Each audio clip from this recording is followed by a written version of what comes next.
You ask Tiger to calculate. This deals with finding the midpoint between 2 points. The midpoint between the 2 points is negative 8.585. Let's solve it step by step. Plot the 2 points and calculate the midpoint using the formula.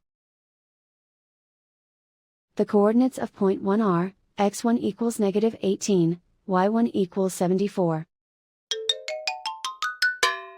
The coordinates of point 2 are, x2 equals 1, y2 equals 96.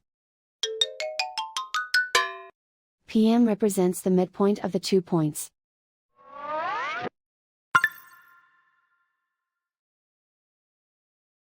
Use the x values in the midpoint formula to find the midpoints x. x1 equals negative 18. x2 equals 1.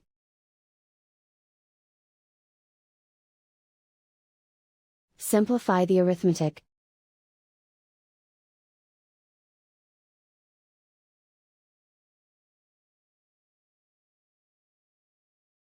Use the y values in the midpoint formula to find the midpoints y.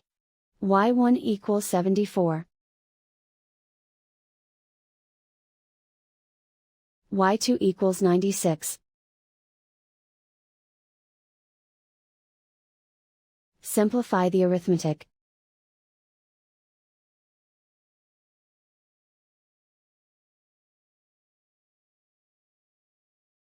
And so, the midpoint is negative 8.585.